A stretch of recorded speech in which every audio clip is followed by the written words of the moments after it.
মহব্বত নাই। হয়তো দুনিয়ার মহব্বত হইতে পারে অথবা পরকালের মহব্বত। এই মহব্বত নয় যার ভিতরে আল্লাহর মহব্বত নাই, নবীর মহব্বত নাই, মক্কার মহব্বত নাই, মদিনার মহব্বত নাই, তার অন্তরে হইতে পারে না। যার ভিতরে আল্লাহর প্রেম ভালোবাসা নাই, কাবার দিকে মহব্বত নাই, তার অন্তরে হইতে পারে না। মহব্বত ছিল না ফেরাউনের অন্তরে, এই জন্য ফেরাউনকে আল্লাহ পানি ডুবাই এমন ভাবে মারছেন, সুখী বানায় রাখছেন। আর বলছেন, ফেরাউন তুমি মানুষদেরকে মহব্বত না করার কারণে, মানুষদেরকে তুমি মানুষ মনে না করার কারণে আমি আল্লাহ তোমাকে এমন শাস্তি দিলাম, পুরা দুনিয়াবাসী তোমার সাক্ষীর ইতিহাস হইয়া গেল। ঠিক না? ফেরাউন যখন আল্লাহু আকবার তার এলাকার মধ্যে যখন সংবাদ পাইলেন, এমনভাবে সে যখন গণকের কাছে গেলেন, গণক এবার রাখতে বলে, ফেরাউন আপনার যে রাজত্বটা আছে এই রাজত্বটা মুহূর্তের মধ্যে তোলার ন্যায় করে সারকার হইয়া যাবে। ফেরাউন কি বলে, কে করবে? দুনিয়াতে এমন একজন শিশু সন্তান আসবে, এই শিশু সন্তানের মাধ্যমে আপনার পুরা এরিয়াটা, পুরা রাজত্বটা তার হাতে কবজা করে নিয়ে যাবে, এমনকি আপনাকে সে হত্যার জন্য উপলব্ধি হইয়া যাবে। ফেরাউন বলে, অসম্ভব ব্যাপার, আমার রাজত্ব কেউ আমার কাছ থেকে কেড়ে নিতে পারবে না, কারণ আমি কইলাম নিজে খোদা, আমাকে কেউ মারতে পারে না। আল্লাহু আকবার। ফেরাউন এই সংবাদ শুনে শত শত হাজার হাজার শিশু সন্তানকে এক রাত্রিতে হত্যা করেছিল। এক রাত্রিতে হত্যা করার পর ফেরাউন আল্লাহু আকবার অবশেষে আল্লাহ রাব্বুল আলামিন তাকে এমন শাস্তি দিলেন, সে যখন পানির মধ্যে নিমজ্জিত হইয়া গেল, ফেরাউন তখন ডাকতে বলেন, রব্বি কারীম, আল-আন আমি এমন মালিকের উপর ঈমান আনলাম যে মালিকের উপর পয়গম্বর মুসাও ঈমান এনেছে। আল্লাহ বলে, ফেরাউন অসম্ভব ব্যাপার, তুমি এখন ঈমান আনলে লাভ হবে না, কারণ ওয়াকানা মিনাল মুফসিদিন, তুমি না সন্ত্রাস, সবথেকে বড় সন্ত্রাস হলে তুমি, আর তোমার মুখে এমন কথা শোভা পাই না। এই জন্য আল্লাহ বলেন, দুনিয়ার মানুষ তোমার অন্তরের মধ্যে মহব্বত থাকতে হবে আমি আল্লাহ। তোমার অন্তরের মধ্যে যদি তোমার অন্তর এমন হয়, নমরুদের মতো হয়, আল্লাহু আকবার, তার অন্তরের মধ্যে এমন ভাবে বিনয় ছিল না, মহব্বত ছিল না, এমন ভাবে ইয়ামানের গভর্নর আব্রাহা, তার অন্তরের মধ্যে বিনয় ছিল না। আর বিনয় না থাকার কারণে আব্রাহা মনে করেছিল আল্লাহর ঘরকে হয়তো ধ্বংস করা যায়, এমন সুপরিচিত হইয়া গেল আল্লাহর ঘরকে হত্যা করে, আল্লাহর ঘরকে ধ্বংস করার জন্য সে যখন ইয়ামান থেকে বের হয়েছিল, আল্লাহ বলে, আসো আসো, ও আব্রাহা তুমি সামনে আসো। সামনে যখন চলে গেল, আল্লাহ বলেন, ফাজআলাহুম কাসফিম মাকুল, তাকে আমি আল্লাহ এমন ভাবে ধ্বংস করলাম, গুরু যেমন ভাবে কে এমন ভাবে খুশি করে ফেলে, আমি আল্লাহ এমন ভাবে ওই আল্লাহু আকবার এমন ভাবে আব্রাহাকে খুশি নেই করে দিলাম। সুতরাং আল্লাহ বলেন, আমার মহব্বত তোমার অন্তরের মধ্যে জন্ম নাও, আমার অন্তর যখন তোমাদের অন্তরের মধ্যে জন্ম নিবে, আমি আল্লাহর ঘরের মহব্বত যখন তোমার অন্তরের মধ্যে জন্ম নিবে, তখন বান্দা দেখবা এই মহব্বতের খাতিরে মৃত্যুর আগ মুহূর্ত হলেও তুমি আমার বাইতুল্লাহর মধ্যে জিয়ারত করতে পারবে। সুবহানাল্লাহ। এই জন্য মহব্বত জন্ম নিতে হবে, আল্লাহ এবং রাসূল এবং আল্লাহর কাবার দিকে তোমার মহব্বত হইতে হবে। ইশকে সে বেতাবুদুল হায়, ইশকে সে বেতাবুদুল হায় নেহি ও দিল নেহি, যার অন্তরের মধ্যে আল্লাহর ভালোবাসা নাই, যার অন্তরের মধ্যে আল্লাহর কাবার ভালোবাসা নাই, তার অন্তরে হইতে পারে না।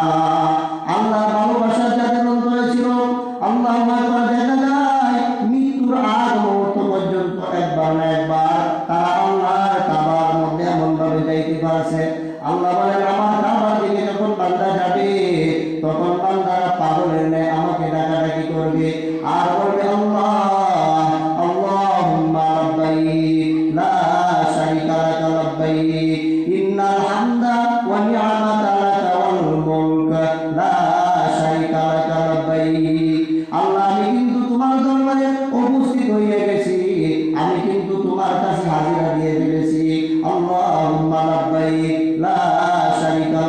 মালিক আল্লাহ, তোমার সঙ্গে আমি শিরিক করি নাই, তোমার কোনো শরীক নাই, তুমি হইলা এক এবং একক, লা শারীকা লাকা লাব্বাইক ইন্নাল হামদা।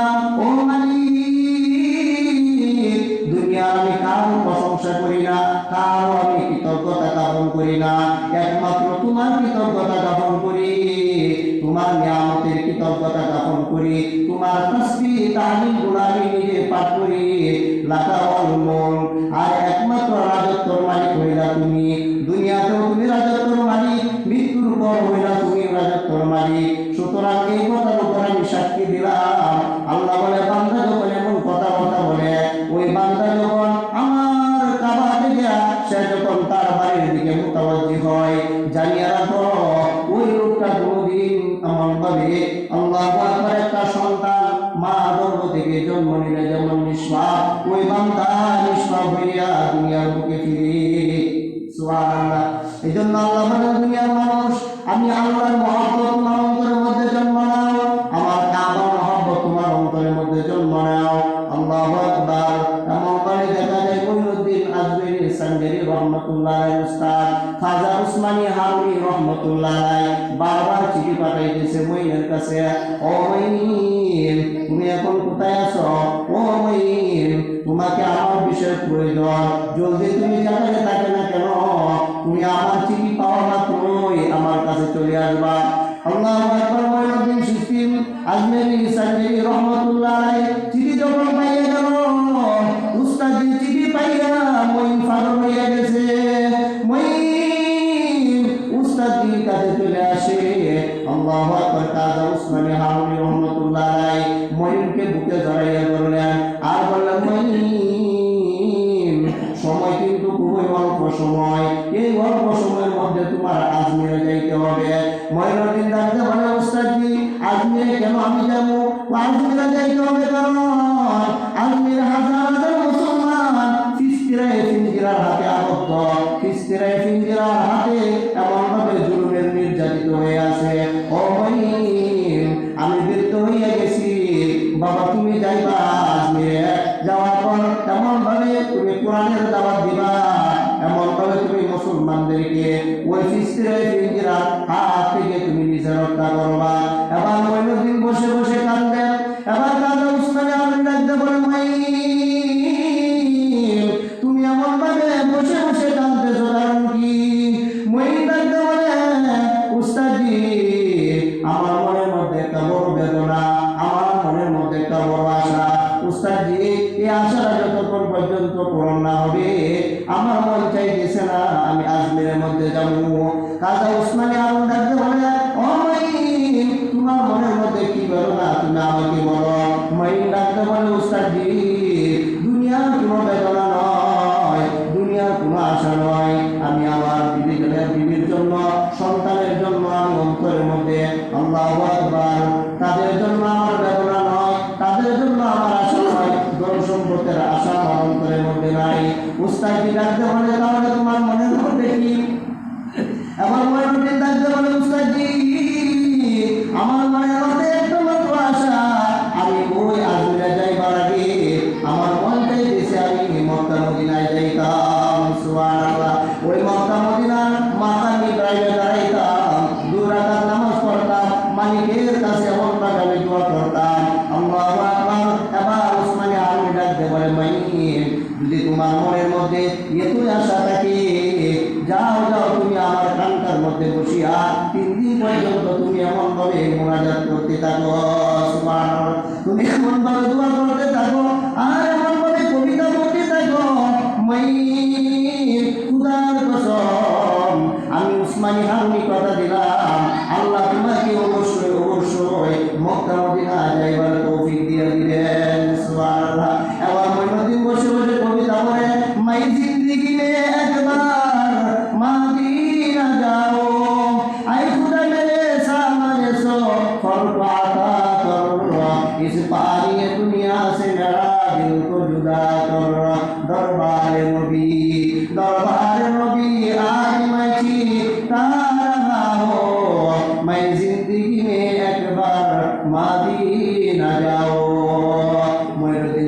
আজমির সাহেব রহমতুল্লাহ আলাইহি বলেন, আমার উস্তাদ যখন এই কবিতাগুলো শিখাইয়া দিছে, এই কবিতা পড়ার পর আল্লাহ আকবার কুদরতি ভাবে আমি এমনভাবে আল্লাহর ঘর জিয়ারত করার তৌফিক হইয়া যায়। আমি নবীর আল্লাহু আকবার রোজা জিয়ারত করার তৌফিক হয়ে যায়। আল্লাহর ঘরে যাওয়ার মতো সুযোগ আমার হয়ে যায়। আমি আল্লাহর ঘরের মধ্যে চলে গেলাম, আবার উস্তাদের কাছে চলে আসলাম। তারপর উসমানী আরবি ডাকতে বলে, ভাই যতবার তুমি এই মুনাজাত করবা আল্লাহ তোমাকে ততবার মক্কা যাইবার তৌফিক দান করে দিবেন। সুবহানাল্লাহ। এজন্য মুসলমান আল্লাহ বলেন, ইন্না আউওয়ালা বাইতিন উযিয়া লিন-নাস লাল্লাযী বিবাক্কাতা মুবারাকাও ওয়া হুদাল লিল আলামিন। এই জমিনের মধ্যে আল্লাহ বলেন, এই পৃথিবীর মধ্যে সর্বপ্রথম ঘর ছিল মক্কা শহরে বাক্কা, যেটাকে বাইতুল্লাহ বলা হয়। এই বাইতুল্লাহ শহর পুরা পৃথিবীবাসীর জন্য রহমস্বরূপ আল্লাহ এই ঘরটাকে তৈরি করে দিয়েছে। সুবহানাল্লাহ। যত মানুষ এই পৃথিবীর মধ্যে এই মক্কা নগরীর বাইতুল্লাহ ঘরের মধ্যে যাবে, আল্লাহু আকবার, এখানে শুধু রহমত আর বরকত। আল্লাহু আকবার, এই বাইতুল্লাহর মধ্যে যাওয়ার পর আল্লাহর রহমতে তাদের দিল অন্যরকম হয়ে যায়। আল্লাহু আকবার। বাইতুল্লাহ থেকে যখন নবীর রোজার পাশে গিয়ে যখন তোমার পানির বিপাশিত দেখা দিত, আমি আল্লাহর পক্ষ থেকে তোমাকে পানির ব্যবস্থা করে দিতাম। ও আজকে সারা পৃথিবীর মধ্যে আমি পানি তালাশ করেছি, কিন্তু আল্লাহর বান্দা দুঃখজনক বিষয়, তোমার জন্য একটাও পানি পেতাম পাইলাম না। ও আল্লাহর বান্দা, যদি তুমি আমার মাধ্যমে কোনো কষ্ট পেয়ে থাকো, আমাকে তুমি মাফ করে দিও। আজ থেকে আমার মন বলছে যে তোমার জন্য পানি করবো। এই কথা বলে সালাম দিয়েছে চলে যায়। তারপরে আমি বলতে রাস্তা আছে আচ্ছা বলবো, আল্লাহর বান্দা, তুমি যখন নিশির রাত্রে চলাফেরা করতা, রাত্রেবেলা যখন তুমি রাস্তা দিয়ে হাঁটতা, তোমার বন্ধনে তোমাকে কষ্ট দেওয়ার জন্য এমন ভাবে আল্লাহ সৃষ্টি করছেন। আল্লাহ পৃথিবীটা এমন ভাবে বিষাক্ত প্রাণী সৃষ্টি করছেন। ওই বিষাক্ত প্রাণী থেকে বাঁচানোর জন্য আল্লাহ তোমাকে আমার দিন যুক্ত করে দিয়েছিল। এতদিন তোমার সাথে ছিলাম, কিন্তু আল্লাহর বান্দা আজকে থেকে আমি তোমার সাথে না। আমার মন বলছে তোমার সময় এই পর্যন্ত শেষ হয়ে গেছে। ওগো আল্লাহর বান্দা, তুমি আমার মাধ্যমে কোনো কষ্ট দিয়ে থাকো, আল্লাহ তুমি আমাকে মাফ করে দিও। এই কথা বলে আসসালামু আলাইকুম বলে চলে যায়। যখন চলে যায় তখন ওর ভিতরে চোখের কোণার মধ্যে পানি চলে আসে। এমন ভাবে চোখ দিয়ে পানি দিয়ে পড়তে থাকে। আমরা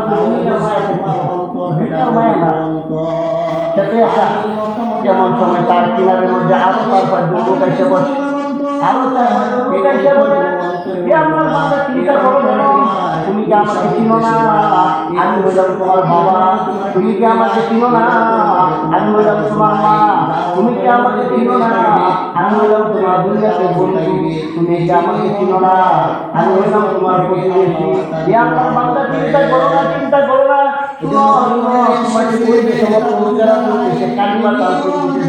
কালিমা করার জন্য বলতেছে, তাদের কথায় তুমি কর্মকার করিও না। তুমি কালিমা করিও না, কালিমা করিও না।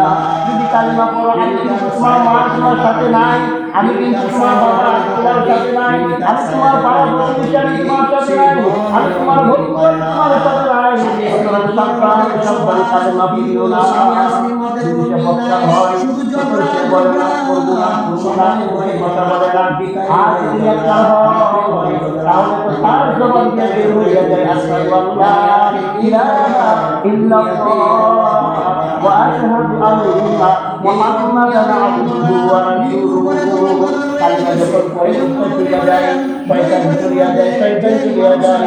ও দুষ্টানাইম বাদশা যখন দুনিয়া থেকে চলে যাবেন সমস্ত রাজ্যের মানুষদেরকে একত্রিত করবেন সমস্ত রাজ্যের করে যে রাজ্য সবাইকে একত্রিত করিয়া দুর্গানাইনকে বলে এই রাজ্যের মানুষেরা শুনো আমার মন বলতে চাই থেকে চলে যাবেন কিন্তু আমি যখন দুনিয়া থেকে চলে যাবো তখন তোমরা একটা কাজ করবা আমাকে তোমরা কাপড় দিবা গোসলের ব্যবস্থা করবা সব কিছু করানোর পর যখন আমাকে কাটার কাপড়ের উপরে রাখবা তখন আমার পিতা তেমন করে বের হয়ে রাখবা মানুষেরা এবার বলবো আল্লাহ বাদশাহ দুনিয়ার জন্য আপনি আল্লাহর জন্য রাজত্ব করেছেন মানুষের জন্য আপনি কোনো কিছু খারাপ করেন নাই দুর্গানাইন বাদশাহ একজন পূর্ব থেকে পশ্চিমে ভ্রমণ করতেছে একদম সূর্য যেখান থেকে আল্লাহ আকবার উদিত হয় যেখানে গিয়ে অস্ত যায় ওই জায়গার মধ্যে চলে গেছেন ওই সূর্য এলাকার মানুষেরা এখন গরম না এই গরম তাদের জন্য মানুষেরা এমন ভাবে খান আবার ওইখানে আবার মুসলমানদেরকে কষ্ট দিয়ে ইয়াজুজ মাজুজ নামে কিছু মানুষেরা আছে যারা ইয়াজুজ মাজুজ ইত্যাদি নামাজ পড়ে আল্লাহ বলে ওয়াকানা ইয়াজুজ ওয়া মাজুজ ইয়াজুজ মাজুজ একটা সম্প্রদায় যারা পৃথিবীর জমিনে কিয়ামতের আগে আসবে আসার পরে সামনে একটা জায়গা পাবে ওই সমুদ্রের মধ্যে একদম মানুষেরা প্রাণ যাবে আর আরেকটা দল আসবে তারা চিন্তাও করবে না যে এটা এমন একটা বড় বড় জাতি মুফাসসিররা বলেন এই ইহুদি নাসারা থেকে এটা একটা বড় বড় জাতি এই বড় বড় জাতি এমন মুসলমানদেরকে কষ্ট দিত তখন দুর্গানাইন তখন তিনি কি করেন পাখি নির্মাণ করেন আর এই পাখি তারা সকাল থেকে সন্ধ্যা পর্যন্ত এই যখন সন্ধ্যা হয়ে যায় তখন বলে কালকে সকালে আমরা এখান থেকে সকালে এসে দেখে আবার একটা পরিমাণ পাথর জমা করে এইভাবে চলতেছে কি আমাদের হাজিরা আসবে যেমন দাজ্জাল আবির্ভাব হবে আর আমাদের দাজ্জালের খেলা হবে তো এই দুর্গানাইন বাচ্চা তিনি যখন এই কথা বললেন মানুষেরা বললেন বাচ্চা এই কথাটা দুর্গানাইন বলে হতে পারে আমি একজন বাচ্চা হতে পারে আমি একজন শাসক তবু আমি তো হইলাম আল্লাহর মাখলুক আমি তোমরা যেমন ভাবে দুনিয়াতে জীবন যাপন করেছ আমি তো দুনিয়ার জীবন যাপন করেছি তোমাদের যেমন বিচার হবে আমি দুর্গানাইনের বিচার হবে কিন্তু জানি না কোন আমাদের কারণে আমার প্রমাণ করে তোমরা কি হাত বের করে রাখবার বলবান তোমরা তো কথা বলবা যে দেখো দুর্গানাইন দুনিয়া থেকে চলে গেছে কিন্তু এটা থেকে মানুষের কথা করে বলবে ও দুনিয়ার মানুষ দেখো দুর্গানাইন পৃথিবী শাসন করেছে তিনি যখন চলে গেছে তিনি এমন ভাবে কালিয়াতে চলে গেছে আজকে তিনি আসছিলেন যেমন ভাবে কালি যাইবার সময় তিনি চলে গেলেন কালিয়াতে আর দুজন ছিলেন কাফেরদের মধ্যে থেকে একজন ছিলেন নমরুদ নামে যেমন ভাবে সারা পৃথিবী শাসন ইব্রাহিম আলাইহিস সালামকে আমরা মুসলিম আরেকজন হলেন এটা আরো খারাপ জাতি এটা হলো একদম দুনিয়ার জন্য সবচেয়ে বেশি কাজটা আমাদের করা হয়েছে এই মুক্তানসরের জামানায় একজন পয়গম্বর ছিলেন যার নাম হচ্ছে দানিয়েল আলাইহিস সালাম হযরত দানিয়েল আলাইহিস সালাম যখন দুনিয়ার জন্য জন্মগ্রহণ করলেন ওই মুক্তানসরের জামানায় হযরত দানিয়েল আলাইহিস সালাম যখন জন্মগ্রহণ করবেন তখন মুক্তানসরের এমন করে তার কাছে আল্লাহু আকবার কিছু পণ্ডিত ছিল কিছু এমন ভাবে কিছু ঠাকুর ছিল বা পণ্ডিত ছিল পথ ছিল ওই পথদেরকে মুক্তানসর একত্রিত করলেন আর বলেন পথেরা তোমরা কাজ করো তোমরা এমন ভাবে বলে তোমরা গণে গণে আমার ভবিষ্যৎবাণীটা তোমরা জানাইয়া দাও এবার এই পথরা একত্রিত হইলে তারা গড়া শুরু করো গনতে গনতে এবার মুক্তানসরকে জানাই বলে ও বাদশা আপনার সময় কিন্তু বলে গেছে তো কি বলো তখন আপনার কিছুদিনের মধ্যে এই এলাকার মধ্যে এমন একজন শিশু সন্তান জন্মগ্রহণ করবে যে শিশু সন্তান আপনাকে তো হত্যা করবে আপনার রাজত্ব রাজত্ব কেড়ে নেবে কার এত বড় সাহস যখন এই কথা বলল তখন ওই মুক্তানসর সে এমন ভাবে তার জাতিদেরকে জানিয়ে দিল যে আমার এলাকার মধ্যে যদি কোনো সন্তান জন্মগ্রহণ করে মুহূর্তের মধ্যে তাকে হত্যা করা হবে। আর সেই জামানায় আরেকটা নিয়ম ছিল, অনেক সময় দেখা যায় সিংহ, ওই সিংহ মানুষদেরকে খেয়ে ফেলে। সিংহ কাদেরকে খায়? যারা দুনিয়ার মধ্যে বদকা, যারা দুনিয়ার মধ্যে অপদার্থ, এদেরকে সিংহরা এমনভাবে খেয়ে ফেলে। তখন ওই দানিয়াতের আম্মা, দানিয়াত যখন দুনিয়ার জন্য জন্মগ্রহণ করলো, তখন ওনার মা এমনভাবে ওই জঙ্গলে একদম মাঝখানে সিংহর মাঝে ওই দানিয়াতকে রেখে আসে। হযরত দানিয়াত আলাইহিস সালাতু ওয়াস সালাম যখন ওইখানে বড় হইতে লাগলেন, বুকতে নসর আবার এমনভাবে পদ্মদেরকে একত্রিত করলেন। পদ্মদেরকে একত্রিত করিয়া বলেন, এই পদের খবর কি? পদেরা বলে, ও বাদশা বুকতে নসর, আপনার সময় কিন্তু একদম ঘনিয়ে আসছে। ওই বাচ্চারা কিন্তু দুনিয়ার জন্য জন্মগ্রহণ করে ফেলাইছে। সুবহানাল্লাহ। বুকতে নসর তো সম্ভব না, কিভাবে জন্মগ্রহণ করবো আমরা বলতে পারি না। আবার বুকতে নসর এই কথা শুনে সে দুইটা সিংহ এমন ভাবে ক্রয় করল, একটা সিংহ দুইটা সিংহ তিনি কাঁচার মধ্যে বন্দি করে রাখলেন। আর তিনি বললেন, ওই শিশু সন্তান যখন আমার এলাকার মধ্যে আসবে, আমি ওই শিশু সন্তানকে এমন ভাবে সিংহর মাধ্যমে হত্যা করব। আল্লাহ রাব্বুল আলামিনের কুদরতের, আল্লাহ রাব্বুল আলামিনের ইচ্ছা হলো হযরতে দানিয়াত আলাইহিস সালাতু ওয়াস সালামকে বুকতে নসরের কাছে পাঠাইবেন। আল্লাহ রাব্বুল আলামিন হযরতে দানিয়াত আলাইহিস সালাতু ওয়াস সালামকে যখন বুকতে নসরের কাছে পাঠাইলেন, বুকতে নসরের কাছে যখন হযরতে দানিয়াত আলাইহিস সালাতু ওয়াস সালাম চলে আসলেন, ওই বুকতে নসর হযরতে দানিয়াত আলাইহিস সালাতু ওয়াস সালামকে বন্দী করে ফেললেন।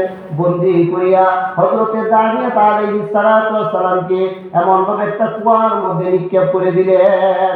এমনভাবে গহীন কুয়ার মধ্যে যখন নিক্ষেপ করলেন, মুফাসসির কেরাম বলেন, ইয়াজুজ মাজুজ ছিল সিরিয়ার এক প্রদেশের অধিবাসী ছিল ইয়াজুজ মাজুজ।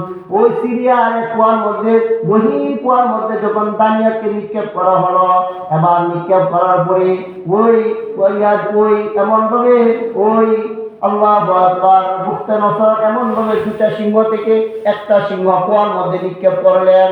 আর ওনাকে এমনভাবে বিবস্ত্র অবস্থায় যখন কুয়ার মধ্যে নিক্ষেপ করলেন, আল্লাহ রাব্বুল আলামিন হযরতে দানিয়াত আলাইহিস সালাতু ওয়াস সালাম যখন পড়ে রইলেন, তিনি 4 দিন পর্যন্ত উপবাস ছিলেন। এই দিক দিয়ে আল্লাহ রাব্বুল আলামিন আরেকজন পয়গম্বর হযরতে আরমিয়াত আলাইহিস সালাতু ওয়াস সালামকে খবর জানাইলেন। আর আল্লাহ ডাকতে বলেন, আরমিয়া তুমি কোথায়? জলদি যাও, আমার একজন পয়গম্বর যার নাম হযরতে দানিয়াত, তাকে এমনভাবে সিরিয়ার কুয়ার মধ্যে নিক্ষেপ করে দিয়েছে, জলদি যাও, তাকে সেখান থেকে তুমি উদ্বোধন করে নিয়ে আসো, সেখান থেকে তাকে তুমি বাঁচাইয়া নিয়ে আসো। হযরতে আরমিয়াত আলাইহিস সালাতু ওয়াস সালাম হযরতে দানিয়াত আলাইহিস সালাতু ওয়াস সালামের কাছে আসলেন। আয়েশা কুয়ার পাশে দাঁড়িয়ে যখন ডাক দিলেন আরমিয়াত, যখন বললেন, ও দানিয়াত তুমি আসনি?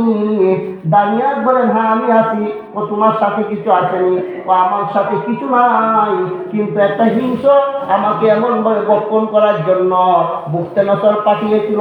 ওই হিংস আমাকে বলতেছে, ও আল্লাহর ওলি, আল্লাহর পয়গম্বর দানিয়াত, আপনি চিন্তা করবেন না, আমি মানুষদেরকে গোপন করি ঠিক আছে, কিন্তু যারা আল্লাহর আশিক, যারা আল্লাহওয়ালা, তাদেরকে আমি কোনোদিন গোপন করি না। আল্লাহ বলেন, আর রহমান, ও দুনিয়াবাসী, আমি আল্লাহ হইলাম রহমান। রহমান, আমি আল্লাহ হইলাম রহমান।